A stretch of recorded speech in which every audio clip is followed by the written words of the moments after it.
no grababa. Ahí está. Vamos, que arrancó. Vamos todavía. Bueno. ¿Por qué página habíamos quedado? Me preguntás, Agus. Habíamos llegado hasta las estructuras que forman parte de la memoria. Sería... La 38, creo. Exacto. No, la 36. Vimos hasta las estructuras de la memoria. Hasta ahí llegamos. Vamos a ver un mini repasito de eso y arrancamos, o seguimos avanzando. Bien, la semana pasada estuvimos hablando un poquito de lo que era la memoria. Estuvimos hablando que no solamente era la capacidad de poder almacenar información, sino también la capacidad de poder recuperar esa información cuando la necesitamos, básicamente.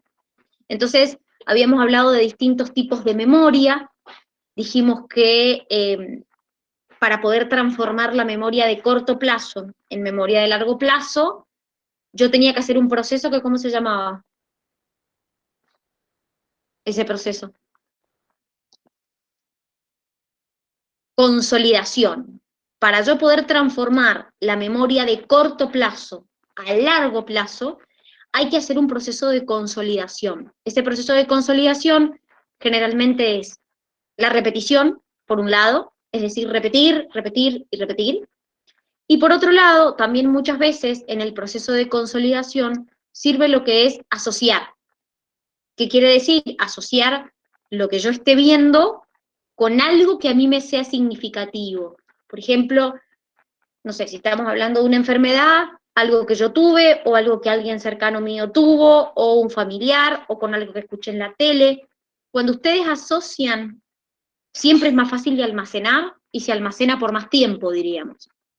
Entonces, siempre todo lo que ustedes lo puedan relacionar o con otra materia, o con una experiencia propia, o con una experiencia ajena, sirve para el proceso de la consolidación. Después, podíamos clasificar la memoria en declarativa y de procedimiento, dependiendo si es un hecho que yo narro o si es una actividad motora, por ejemplo, andar en bicicleta o escribir o andar en auto, o sea, manejar, son todos procesos motores. En cambio, si yo narro un hecho que yo viví, es una memoria de tipo declarativa. Y por último, hablamos de una clasificación de la memoria en retrógrada y anterógrada, relacionándolo con retrógrado, algo que ya ocurrió, y anterógrado, la capacidad para formar nuevas memorias. Entonces yo les había contado que, por ejemplo, cuando una persona tiene una lesión en el hipocampo, que es una de las estructuras que intervienen en la memoria, generalmente la persona tiene una incapacidad para adquirir nuevas memorias.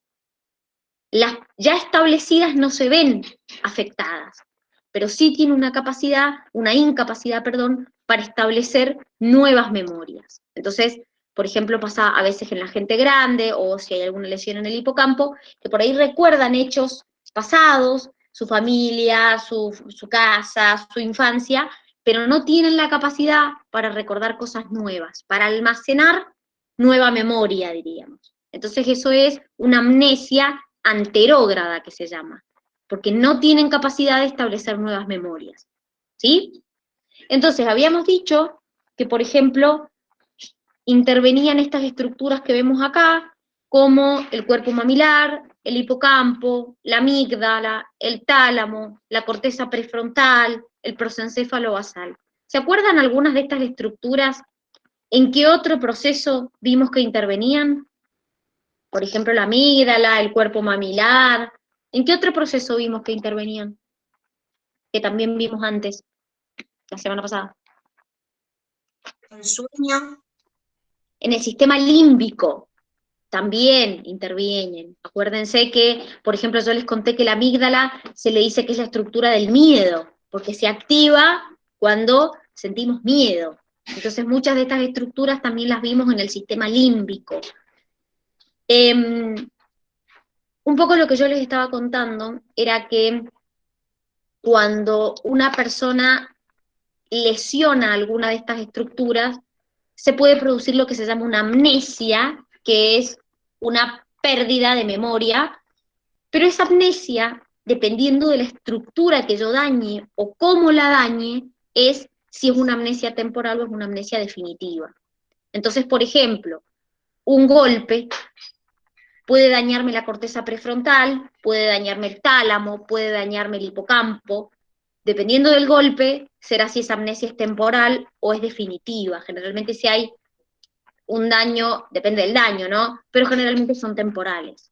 Ahora, en el síndrome de Korsakoff, por ejemplo, que ocurre en los alcohólicos crónicos, hay una degeneración directamente del tálamo y el cuerpo mamilar.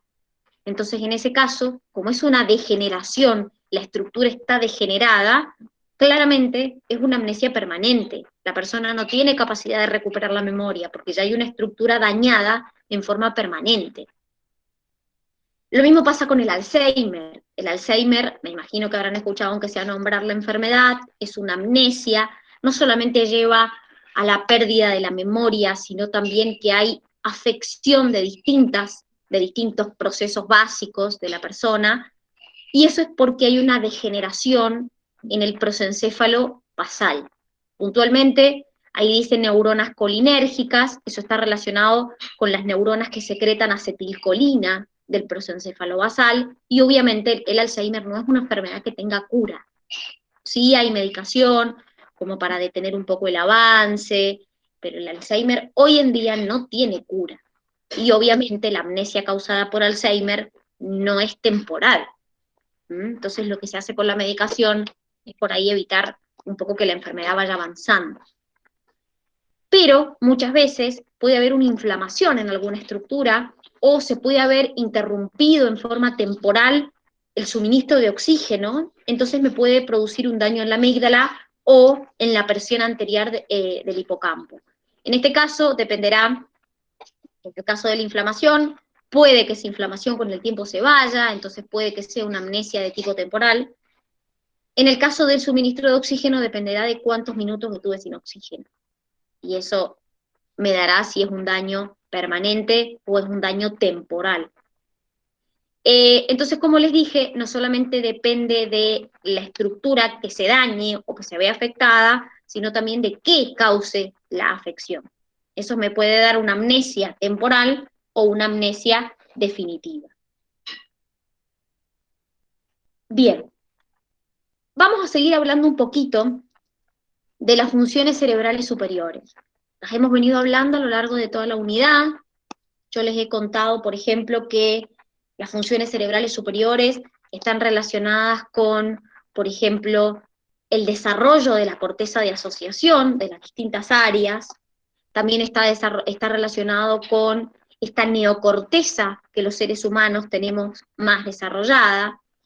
Y dentro de las funciones cerebrales superiores, yo siempre les fui mencionando el lenguaje, pero la realidad es que no es la única función cerebral superior que tenemos.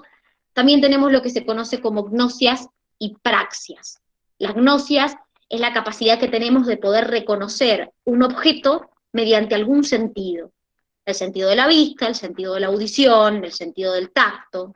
Cuando nosotros tenemos una incapacidad de poder reconocerlo, se denomina agnosia. También están lo que se llama las praxias. La praxia es cuando yo hago un tipo de movimiento, en realidad es un conjunto de movimientos, coordinados, y acá está la clave, porque ustedes me van a decir, ah, bueno, Dani, pero en realidad hay otros movimientos coordinados que yo puedo hacer. Claro, por supuesto. El tema es que estos movimientos son complejos, ustedes los tienen que aprender, no son movimientos con los que se nacen, y tienen un fin, tienen un propósito. Entonces, por ejemplo, escribir, hablar o manipular herramientas está relacionado con una praxia. Son un conjunto de movimientos que ustedes aprenden con un fin determinado. Eso es lo que se denomina praxias.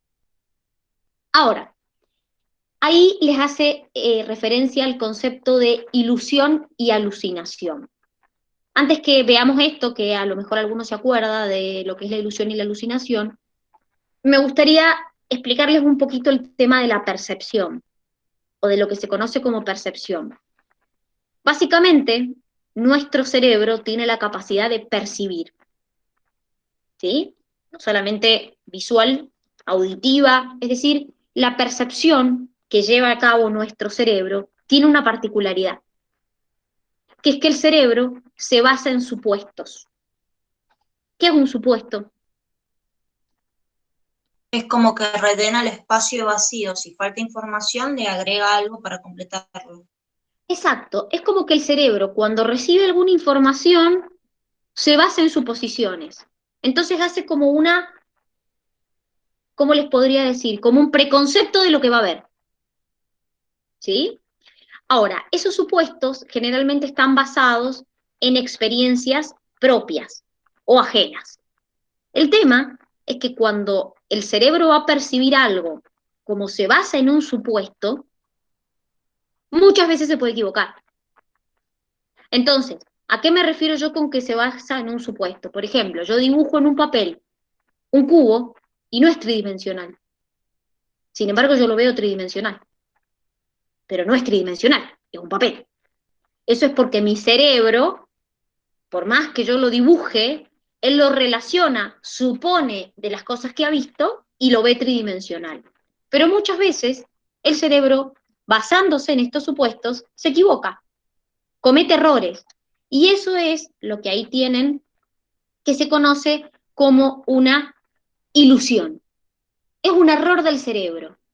Como se basa en un supuesto, se equivoca. Entonces, por ejemplo, acá en la imagen que ustedes están viendo, estas dos flechas aparentan tener distinta longitud. Sin embargo, acá mi cerebro se está equivocando, porque las dos flechas tienen la misma longitud.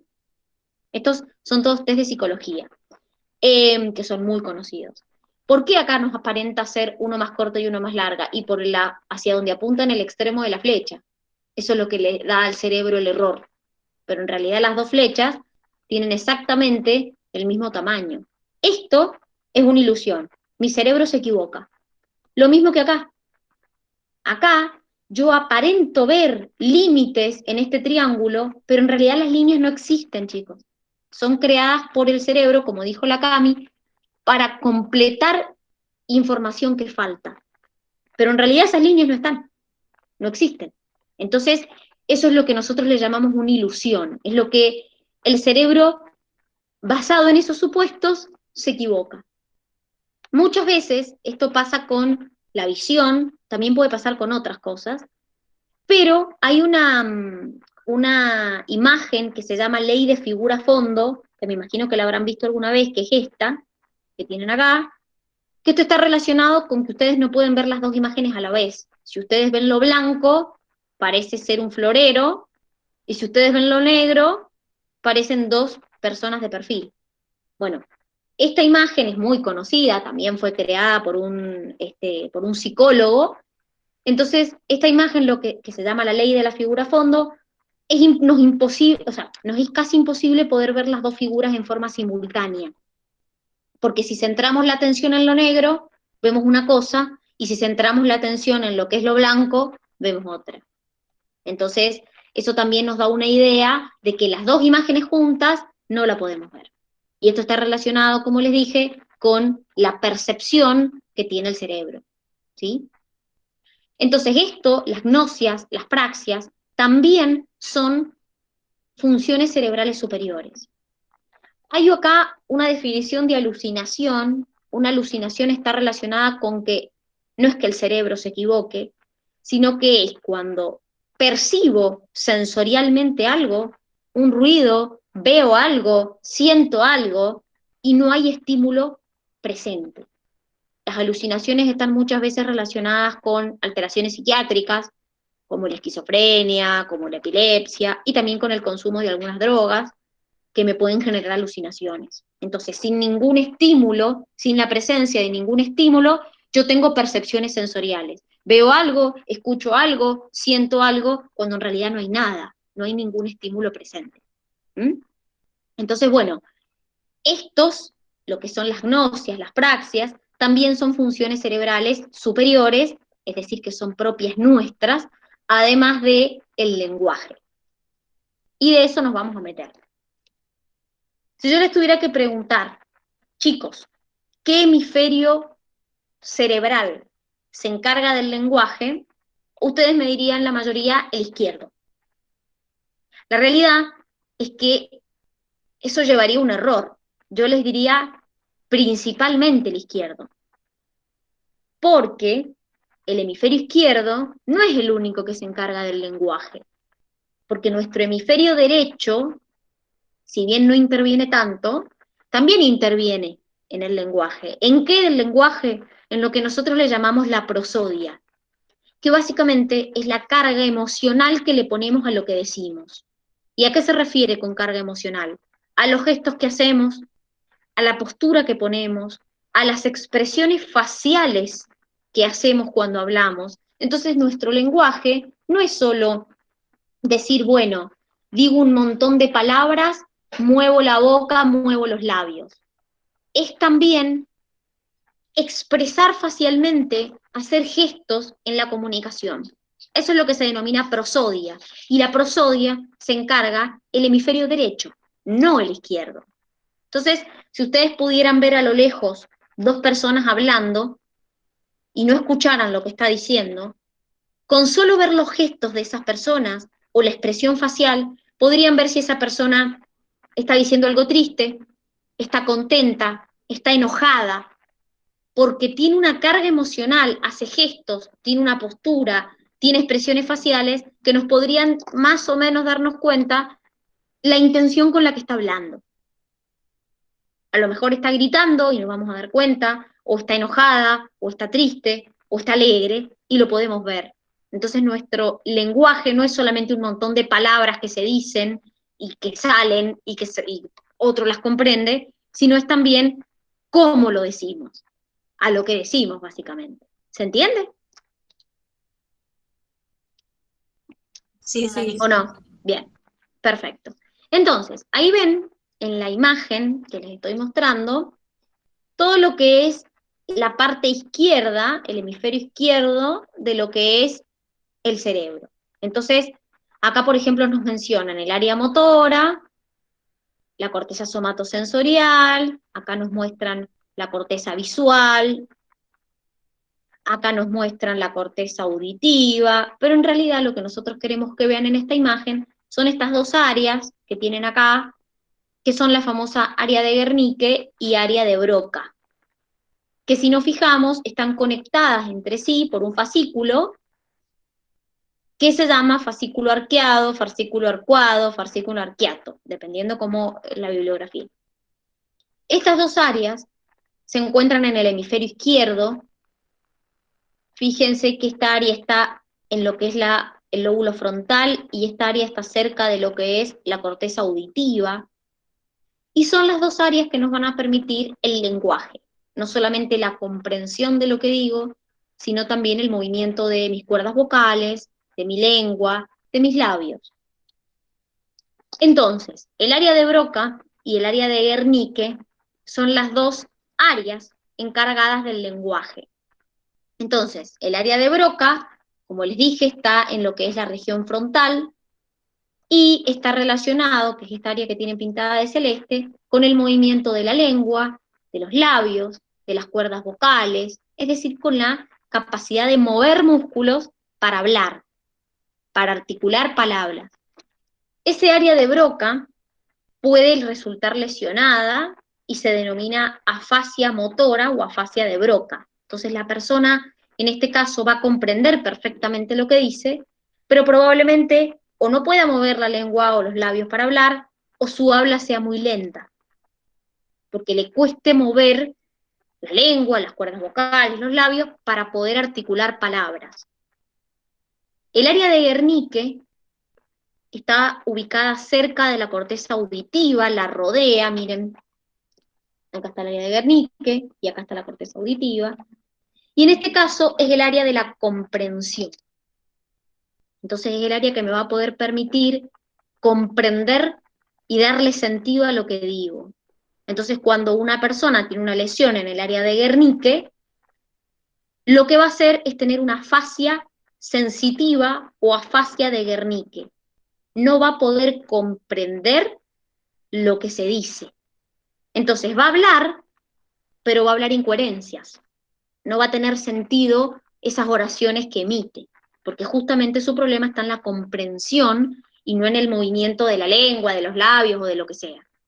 Entonces, ambas áreas se encuentran conectadas, como les mostré en la imagen, por un fascículo que se llama fascículo arqueado, y cuando hay una lesión en ese fascículo, se llama afasia de conducción. No es una lesión ni en el área de Broca ni en el área de Guernique, sino en la conducción de las dos áreas, en la unión de las dos áreas. Y cuando yo tengo una lesión en el hemisferio izquierdo, se les denominan afasias, pero cuando yo tengo una lesión en el hemisferio derecho, lo que yo voy a tener afectado va a ser la prosodia. Entonces voy a hablar, voy a comprender, pero lo que va a verse afectado es la expresión que yo le pongo a lo que digo, los gestos que hago o mis expresiones faciales. Entonces en ese caso voy a tener una lesión en la parte de la prosodia, no de la comprensión ni tampoco del movimiento de los labios o de la lengua o de las cuerdas vocales. Entonces, si se fijan, acá, el área de Broca me menciona que se corresponde con el área 44 y 45 de Brodmann, y el área de Guernique me dice que se corresponde con el área 22 de Brodmann. Esto que tienen acá son las áreas de Brodmann. Las áreas de Brodmann, Brodmann era un psiquiatra psicólogo que lo que estableció fue áreas de la corteza donde a cada una le hizo corresponder un número y una función. Entonces, habiéndose estudiado todo lo que son las funciones de la corteza cerebral, lo que hizo fue corresponder números con funciones. Entonces, si ustedes se meten en internet, obviamente la facultad no se los pide, pero si ustedes se meten en internet y ponen áreas de Brodmann, les va a decir cada número de esas áreas qué información procesa. Entonces, por ejemplo, miren, el área 44 y 45 se corresponden con lo que nosotros le llamamos el área de Broca, que es el área de lo que me permite el movimiento de los labios, de la lengua. Y fíjense que el área de Guernique se corresponde con el área aproximadamente 22. Entonces de ahí vienen este 44 y 45 y este 22. Son áreas que estableció el psiquiatra Brodmann para organizar, diríamos mejor, lo que son las funciones de la corteza cerebral. Entonces le asignó a cada uno un número y una función. Entonces uno las puede buscar, están, de hecho, si se meten en internet las van a encontrar, y se le asocia a cada área una función. ¿Se entiende? ¿Hasta acá? Sí, Dani. Bien, perfecto. Vamos entonces a hablar de lo último del sistema nervioso central, antes de pasar al sistema nervioso periférico, y vamos a hablar de lo que es la plasticidad neuronal. La plasticidad neuronal es básicamente, hasta hace unos años, se creía que el cerebro adulto de los mamíferos no tenía la capacidad de originar por mitosis neuronas a partir de preexistentes.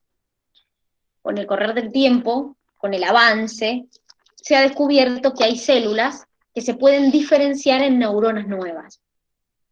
Entonces, ¿a qué se refiere esta plasticidad neuronal? Y yo se las he estado como mencionando un poco a lo largo de toda esta unidad. En las neuronas hay conexiones neuronales que se empiezan a debilitar y hay conexiones neuronales nuevas que se pueden formar o conexiones que se pueden fortalecer. Entonces, cuando yo hablo de plasticidad neuronal, hablo de ese cambio en las conexiones neuronales. Repito, hay conexiones que se pueden fortalecer o debilitar, pero también puedo formar conexiones neuronales nuevas. Y para eso existen todas estas, por eso es que insisten tanto los neurólogos en por ejemplo, realizar crucigramas, en hacer cálculos, en aprender un idioma, porque todas estas técnicas lo que hacen es formar nuevas conexiones neuronales y también fortalecer las ya existentes. Entonces, este cambio en las conexiones neuronales es lo que se llama la plasticidad neuronal. Hay individuos donde se ha visto sobre todo los invertebrados y los anfibios, que se ha visto que sí tienen mucha capacidad de regenerar neuronas, sobre todo frente a un corte o a una lesión. Entonces, en nosotros, ahí tienen un ensayo, después les encargo que los lean, básicamente en donde más se ha visto la regeneración neuronal es sobre todo en el sistema nervioso periférico, no tanto en el sistema nervioso central, ¿sí? Hoy en día se sabe que se pueden formar neuronas a partir de algunas células, como por ejemplo lo que nosotros le llamamos stem cells, o las células madres, pero sobre todo la regeneración se ha visto en el sistema nervioso periférico y no tanto en el sistema nervioso central. En estos animales que yo les mencioné, como los invertebrados y los anfibios, sí se ha visto una gran capacidad de regeneración neuronal. En ellos sí. Pero, más allá de estos cambios en los circuitos y en las conexiones neuronales, lo que se llegó a estudiar es lo siguiente. Básicamente, lo que se estudió es cómo se responde a un estímulo cuando ese estímulo es constante o cuando ese estímulo no es constante. Esto se estudió en una babosa, puntualmente en una babosa de mar, donde lo que se estudió es lo siguiente.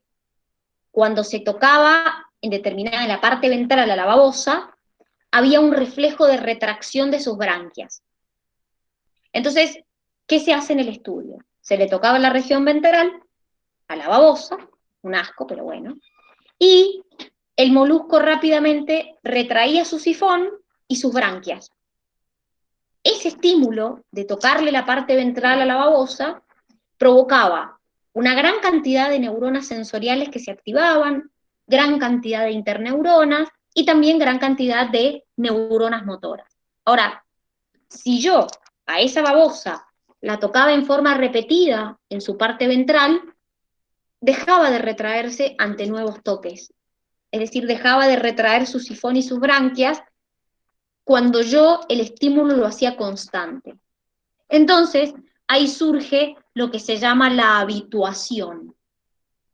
¿Qué quiere decir esto?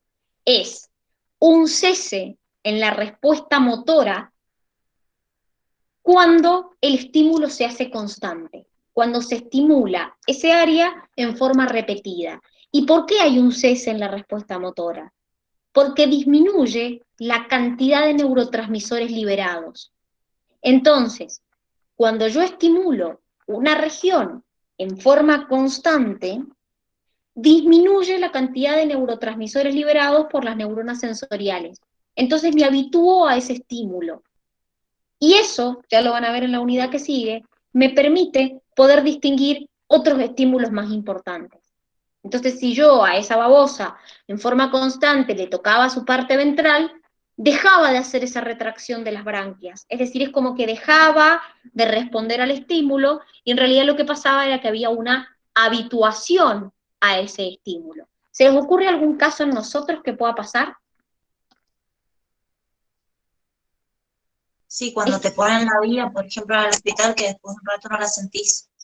Muy bien. ¿Qué otra cosa más podría Las pasar? pulseras también, porque a veces al principio las sentís y después ya no. En general, pasa mucho con nosotros, con varias cosas en nuestro cuerpo, porque es como que empezamos a dejar de sentir ciertos estímulos porque consideramos que hay otros que son más importantes. Entonces, eso también pasa con nuestros sentidos. Si yo me pincho con algo, pero continúo pinchándome, pinchándome, pinchándome, pinchándome, llega un momento en que hago una habituación a eso. Entonces dejo de responder a eso, ¿sí? Entonces eso es lo que se conoce como habituación. La sensibilización es todo lo contrario. ¿Qué quiere decir esto? Es cuando en vez de disminuir la cantidad de neurotransmisores que se liberan, se aumenta. Eso generalmente se da cuando el estímulo es más fuerte.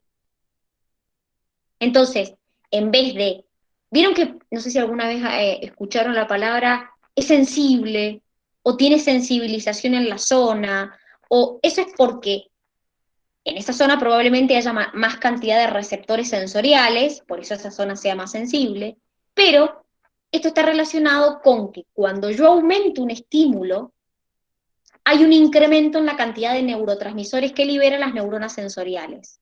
Entonces, se produce lo que se llama la sensibilización. Quiere decir que la habituación y la sensibilización son opuestas.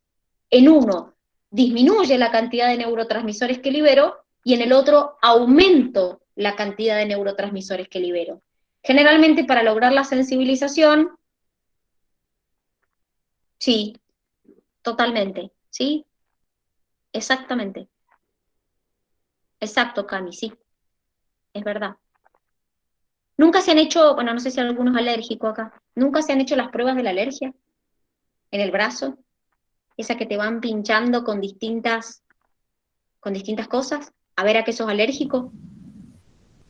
No, yo No. no. Nunca se lo han hecho, bueno, de los alérgicos las hemos pasado. Hay una prueba que se hace, no sé si todavía se sigue haciendo, a mí me lo hicieron, pero yo estoy casi segura que sí, que no hay una técnica más moderna para hacerlo, todavía no se inventó. Es una prueba cutánea que se hace, claro, exacto. A mí me la hicieron en la parte del antebrazo. ¿Se sigue haciendo? Bueno, no evolucionamos todavía. Es una prueba cutánea de la alergia. También se llama prueba de punción. Y es para detectar inmediatamente a qué es alérgico esa persona. Se pueden hacer muchísimas punciones al mismo tiempo. De hecho, se hace muchísimas punciones al mismo tiempo. Y se va pinchando, por ejemplo, que te lo hagan acá, se va pinchando a la persona con el alérgeno en la zona, distintas zonas a la vez, y lo que se mide es el grado de la roncha que se forma, de la reacción alérgica que se forma. Y eso determina cuán alérgica es la persona a eso o no. Entonces, ¿por qué se hace en esta parte? Porque generalmente se hace la sensibilidad. Entonces se va pinchando y se observa cómo responde la persona a eso, ¿sí? Entonces se hace en el antebrazo, o también, como dijo el Fran muy bien, se puede hacer en la espalda. Entonces, eso te genera, es para ver a qué sos alérgico. Entonces, cuanto más grande se haga la reacción alérgica, la roncha, más alérgico sos a eso. Entonces se prueba, no sé, el polen, el pelo, no sé, todos los alérgenos más conocidos se hacen. Entonces, eso se hace justamente para probar esa persona a qué es alérgica. Y también se prueban, como les digo, 50 procesos a la vez, 50 distintos alérgenos a la vez. Y eso es lo que tiene la ventaja de la técnica, ¿sí? Sí, es horrible. La verdad es que a mí me lo hicieron cuando era chica, me salió alergia a todo. Lo que pasa es que, si ustedes se fijan, bueno, ya lo vamos a ver en la unidad que sigue, pero a medida que vamos creciendo, nos volvemos, puede pasar dos cosas, que nos volvamos alérgicos a más cosas, o que generalmente, ¿qué es lo que pasa? Nos volvemos alérgicos a más cosas que antes. También puede pasar que las alergias cambien y que me vuelva menos alérgico, pero la realidad es que generalmente uno se vuelve más alérgico eh, que lo que era antes. Por eso antes se usaban eh, vacunas para tratar la alergia, y hoy está demostrado que no sirve, porque en realidad, ¿qué hacen en las vacunas? ¿Qué les puede parecer que pasa en una vacuna? ¿Qué me colocan a mí? El antígeno para que genere el anticuerpo. Entonces, en la vacuna viene una cierta cantidad de alérgenos a los que esa persona se supone que es alérgica y se lo colocan. El tema es que a medida que crecemos, cada vez somos alérgicos a más cosas. Entonces, la vacuna deja de ser eficiente, porque hay un montón de alérgenos más. Entonces, bueno, lo que nosotros probamos con esas técnicas, ya que surge el tema de ¿cómo se llama?, de la sensibilización, lo que nosotros probamos en este caso es una reacción alérgica, pero puede pasar también este incremento en la liberación de los neurotransmisores con estímulos nerviosos. ¿Se les ocurre otro que puede haber una habituación o una sensibilización? ¿Algún ejemplo? Ya dijeron algunos ahí.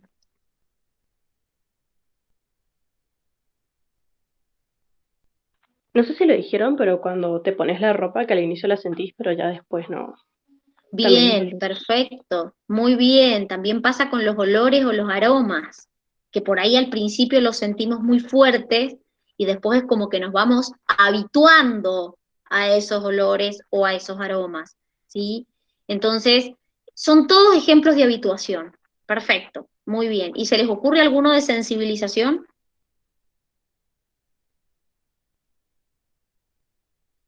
Bueno, en ese caso sería una habituación, porque después te terminás como acostumbrando al dolor. Uno de sensibilización.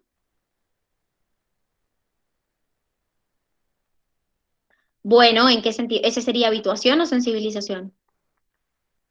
Habituación, Habituación, sí, porque al principio supongo que duele y después deja de doler. claro, bien. ¿Y de sensibilización se les ocurre alguno? Piensen que Puede tiene ser que... eso que, perdón, puede ser eso No que sé, pasa con los medicamentos, que si lo tomás muy seguido como que te empieza a irritar y a lo mejor antes no te irritaba. te irrita que emocionalmente me parece que No, alguien es eh, irritable. por ejemplo, que es un medicamento X para tratar algo del intestino, ponele que a lo mejor al principio no te hace nada, pero después de un tiempo tiene algún efecto colateral. Bueno, eso puede estar relacionado con la acumulación de la droga. Cuando la droga empieza a acumularse, vieron que algunos medicamentos dicen, no, pero el efecto es acumulativo, que vos por ahí tomás 2 dosis, 3 dosis y decís, bueno, la verdad es que no noto nada. Muchas veces eso está relacionado con la acumulación de esa sustancia en el organismo y ahí empieza a producir el efecto. Cuando esa droga se acumula, ya sea un efecto benéfico o un efecto adverso, también puede pasar, ¿sí? En realidad la sensibilización, para que se den una idea, es cuando ustedes incrementan el estímulo, cuando generalmente el estímulo se hace más fuerte de lo que normalmente era. Entonces ahí se siente ese aumento y se da esa sensibilización, ¿sí?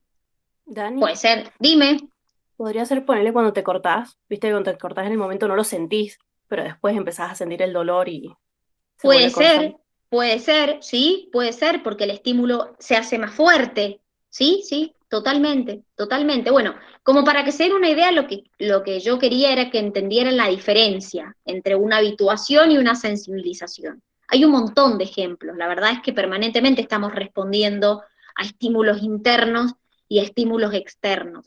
También saben con quién pasan la habituación cuando una persona tiene algún dolor crónico de algo, entonces ya deja como de sentirlo, y en realidad no es que no lo tiene, sino que hay otros estímulos más importantes, no sé, las personas que por ejemplo tienen dolor crónico de rodilla, y llega un momento que ya el dolor no lo sienten porque se vuelve una habituación, es como que lo tienen permanentemente, entonces ya es como que ese dolor pasa inadvertido comparado con otros.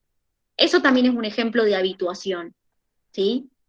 Bien, entonces vamos a seguir avanzando y vamos a empezar con el sistema Dani, nervioso. Dime una pregunta. lo que quieras. Si viste lo del fascículo arqueado, cuando Sí, hay una lesión, si hay una lesión sí, ahí, no voy a sí. poder hablar, digamos, porque voy a poder comprender, pero si no están comunicados, no voy a saber cómo expresarme.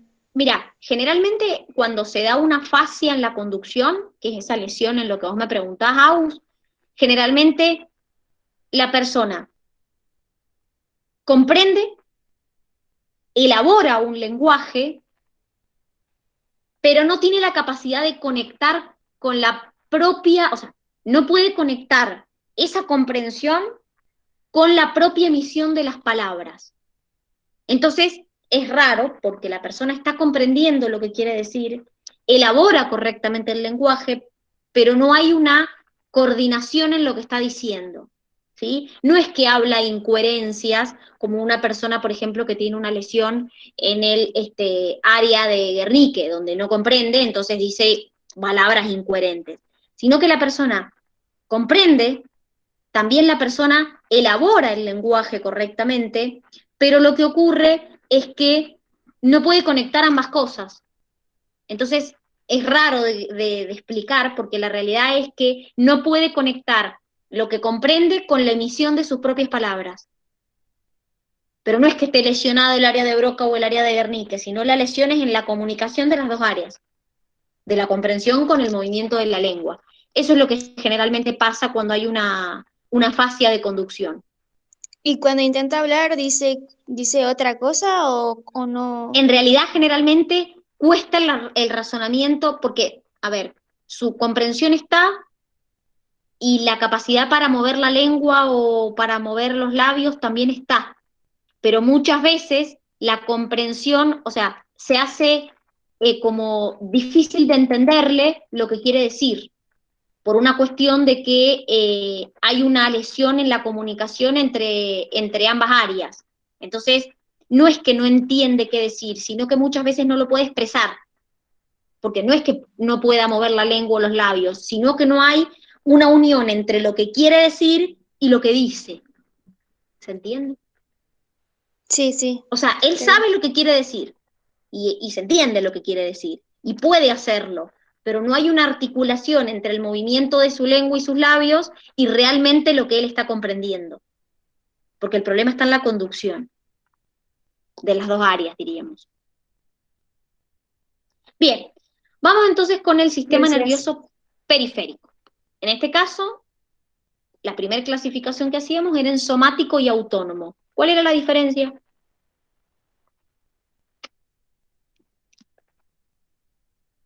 Entre el somático y el autónomo. Uno es voluntario y el otro involuntario. Bien, una de las diferencias es que el sistema nervioso somático es voluntario, excepto el arco reflejo o los reflejos, y el autónomo es involuntario. Bien, ¿qué controla el somático? ¿Qué controlaba? Los músculos. Muy bien, los músculos esqueléticos. ¿Y el autónomo?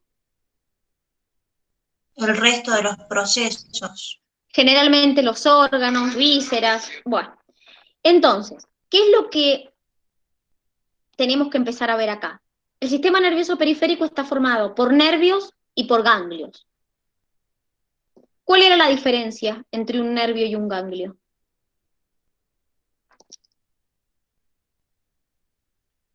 ¿Cuál era la Creo que diferencia? uno era como tipo el conjunto, digamos, de toda la neurona y el otro era solamente los axones, creo. Los nervios es el conjunto de los axones, puntualmente en el periférico. Y los ganglios es el conjunto de los cuerpos neuronales en el periférico. ¿Sí? ¿Cómo se llamaba el conjunto de cuerpos neuronales en el central? En el sistema nervioso central. Tractus. Núcleos. Núcleos. ¿Y el conjunto de axones en el central? Ahora sí, tractus. Tractos, haces o sí. fascículos. Muy bien, perfecto. Entonces, vamos a quedarnos con el sistema nervioso periférico. Como yo les dije, este sistema nervioso periférico va a estar formado por ganglios y por nervios. Los nervios pueden salir del cráneo o pueden salir de lo que nosotros llamamos la médula espinal. Entonces, si salen del cráneo, se denominan craneales o cranianos, que son 12 pares. Antes la facultad se los hacía tomar, o sea, se los preguntaba uno por uno, el oculomotor, el facial, el vago, bueno, los pares, les preguntaban todos, y después los sacaron, ¿sí? Son 12 pares que salen del cráneo, principalmente estos nervios craneales emergen de, ¿se acuerdan qué estructura? Emergían estos, que yo les dije 10 de los 12. Muy bien, perfecto, perfecto. Entonces, estos nervios craneales, como dijimos, emergen del cráneo. Pueden ser sensitivos, motores o mixtos. Mixtos significan que son motores y sensitivos a la vez. En cambio, de la médula surgen 31 pares, de los cuales todos son mixtos, es decir, que son sensitivos y motores. Y estos nervios espinales o raquídeos tienen la particularidad de que, si ustedes se fijan, esto también lo hemos estado hablando un poquito cuando vimos la médula, no sé si se acuerdan, pero estuvimos hablando de que la rama motora y la rama sensitiva no emergían o no llegaban a el mismo área, diríamos, de la médula. Entonces, las fibras motoras y sensoriales de los nervios espinales, o también llamados raquídeos, se separan las dos ramas cerca de la médula. Entonces, los cuerpos de las neuronas sensoriales están en lo que nosotros llamamos los ganglios de la parte dorsal. Son neuronas bipolares y hacen dos conexiones a partir del soma. Una conexión con la periferia, que puede ser la piel, un músculo, y otra conexión con la parte dorsal de la médula. Entonces, como les dice ahí en la diapo, los cuerpos de las neuronas sensitivas están en la parte dorsal y llegan a la zona dorsal lo que es las neuronas sensitivas. Y las neuronas motoras están ubicadas en la parte ventral de la médula, porque son, como les dije, nervios mixtos, entonces son sensitivos y motores a la vez. Ahora, miren, acá tienen una imagen, como para que se den una idea. Esta imagen me gustó porque era bastante clara respecto a cómo es la ubicación de los nervios. Fíjense que acá tienen el nervio de verde, ¿sí?, que sale de la médula o ingresa, y fíjense que los nervios espinales, entran y salen de la médula entre vértebra y vértebra. Acá tengo la vértebra, esto que tengo acá, y entre vértebra y vértebra encuentro los nervios espinales o raquídeos. Entonces, las fibras motoras, porque como les dije son nervios mixtos, entonces, la fibra motora, la raíz motora de ese nervio va a inervar un músculo en particular, y la raíz sensitiva va a recibir información de ese músculo o de ese área en particular. Entonces fíjense cómo el nervio se encuentra entre, o emergen, o entran o salen, entre vértebra y vértebra. Entonces, cuando yo tengo una lesión en la médula, elimino toda sensibilidad que se encuentra por debajo de esa lesión. Entonces no puedo controlar el área ubicada por debajo de la zona a donde me lesioné. Por ejemplo, si me lesiono acá, todo lo que está por debajo, pierdo el control. ¿Sí? Eso es una lesión medular. Entonces, ¿qué es el arco reflejo? El arco reflejo es una respuesta involuntaria. Por eso cuando estuvimos hablando de el periférico somático, yo les dije, es voluntario excepto en el arco reflejo. El arco reflejo es una respuesta básica, involuntaria e innata, y miren la diferencia con lo que vimos antes, no aprendida.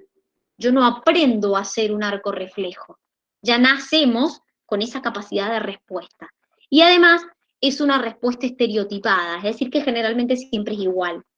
Entonces, el arco reflejo puede ser un reflejo monosináptico o un reflejo polisináptico. Acá, por ejemplo, nos están mostrando los arcos reflejos, la respuesta de los arcos reflejos la da la médula, no el encéfalo, lo da la médula. Entonces, por ejemplo, yo tengo una terminal nerviosa en la piel, tengo una neurona sensitiva que va hacia la médula. Fíjense que en este caso aparece una interneurona acá, y una neurona motora que me trae la respuesta hacia un músculo. En este caso, como tengo una neurona sensitiva, una interneurona y una neurona motora, es un reflejo polisináptico. Pero puede pasar que directamente haga una conexión la neurona sensorial con la neurona motora, que no haya una interneurona en el medio. Y entonces, en ese caso, se llama reflejo monosináptico. Hay reflejos poli y hay reflejos monosinápticos. Entonces, Cuando yo hablo de un reflejo polisináptico, interviene una interneurona, y cuando hago un reflejo monosináptico, directamente la neurona sensitiva se comunica con la neurona motora. Pero lo que a mí me interesa que vean es que primero en los reflejos la respuesta la da la médula. Y segundo, que es una respuesta sumamente rápida, involuntaria. No es que yo digo, ay, me quemé, voy a ver si saco la mano. Es un proceso involuntario y es un proceso no aprendido, es un movimiento no aprendido. No es como lo que vimos antes respecto a cuando vimos el tema de las gnosias y las praxias, que dijimos que eran movimientos que se aprendían, que eran un conjunto de movimientos que yo los aprendía. Bueno, en este caso son movimientos no aprendidos y son movimientos de tipo estereotipado, quiere decir que siempre son iguales. Entonces, cuando me quemo, cuando me pincho, cuando, dijimos la otra vez, viene una pelota hacia mis ojos, o hay mucha luz y atino a cerrar los ojos, todos esos son arcos reflejos. Entonces son reflejos rápidos. Justamente por eso se le llaman reflejos, porque son respuestas rápidas. Entonces, por ejemplo, el caso del calor, del responder al calor, ¿se acuerdan qué tipo de reflejo era?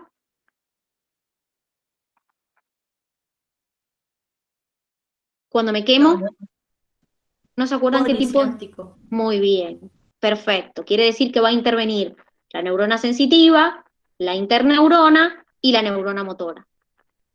En cambio, en el monosináptico, directamente sería esta neurona sensitiva haría sinapsis con esta neurona motora. No hay una interneurona de por medio. Entonces, para que más o menos vayamos recordando lo que vamos a ver después, acuérdense que el estímulo siempre ingresa por una neurona sensorial, eso se llama información. ¿Se acuerdan cómo se llamaba la que va hacia el sistema nervioso? Aferente. Muy bien, perfecto. Eso se llama información aferente, y la médula elabora una respuesta, por una neurona motora vuelve la información como. Por la vía eferente. Muy bien, por la vía eferente, y el efector, que puede ser un músculo, puede ser una glándula, es quien recibe esa respuesta. ¿Sí? Entonces, por ejemplo, me estoy quemando, va esa información y vuelve y saco la mano. Esto obviamente en milisegundos. ¿Alguna duda hasta acá? Dani, el arco reflejo es una señal, es una sinapsis eléctrica, ¿verdad? Sí. Sí, totalmente. Entonces, como les dije, ¿por qué les parece que procesa la información la médula y no el encéfalo en el arco reflejo? Y para que sea más rápido. Exactamente. Exactamente. Puede ser un golpe en la rodilla, como les dije, ¿vieron cuando te pegan la rodilla y la rodilla sola se mueve? Es típico de cuando vas al médico, en la tele, cuando te muestran que va al médico, pues no he visto ningún médico que lo haga, pero ¿no lo han visto eso? Sí, el Cuando, reflejo mercuriano. Sí. exacto, bueno, son todas respuestas, como les dije, que da la médula, ¿sí? Son respuestas rápidas y que uno no las puede controlar, básicamente. Uno no las puede controlar, por eso son involuntarias. ¿Qué me dijiste, Fran? Para que no te leí ¿No eran unipolares las neuronas sensitivas? Claro, porque en la diapositiva, la anterior o una de las que vimos recién, decía que A ver. los cuerpos de las neuronas sensitivas, y decía entre paréntesis bipolar. Y La neurona, me parece sí, que habíamos decime. visto en neurona que eran las unipolares, las pseudo-unipolares, las Las sensitivas. neuronas sensitivas son pseudo-unipolares, sí. Unipolar o pseudo-unipolar. Tienen como dos ramas. Acordate, la rama que va hacia la periferia y la otra rama que vimos. Sí, Claro, sí. por eso, pero ¿por qué dice bipolar No, en... está bien, es pseudo-unipolar o Ah, bien. unipolar. La neurona sensitiva es pseudo-unipolar o unipolar. Sí, está bien, Fran, lo que estás diciendo. Sí. Lo que pasa es que el cuerpo estaba en el medio y tiene como dos ramas, básicamente. Una rama que va hacia la periferia y la otra rama no. Es más, hasta vimos el ejemplo, me acuerdo cuando vimos la neurona pseudounipolar. ¿Se acuerdan? Que lo vimos. Sí. Bien, perfecto. Bien, ¿ha quedado alguna duda de esto? ¿Nada? No. Bien. Bueno, No. mañana, ya sea que vayan presencial o que estemos virtual, vamos a terminar de ver esto, vamos a terminar de ver sistema nervioso. Les pido por favor que lean la unidad, porque lo que nos quede de tiempo mañana, ya sea presencial o virtual, van a ver dudas de la unidad, porque ya el jueves hacemos el práctico y se termina. Entonces, traten de aprovechar la clase de mañana por si ha quedado alguna duda para poder verlas. Entonces, terminamos de ver la unidad y después el resto del tiempo lo usamos para dudas, ¿sí? Que tengan una hermosa tarde. Nos vemos mañana. Chau, chau. Gracias. Que tengan linda tarde. Gracias. Chau, chau. Nos vemos, Ani. Nos vemos. Chau, chau.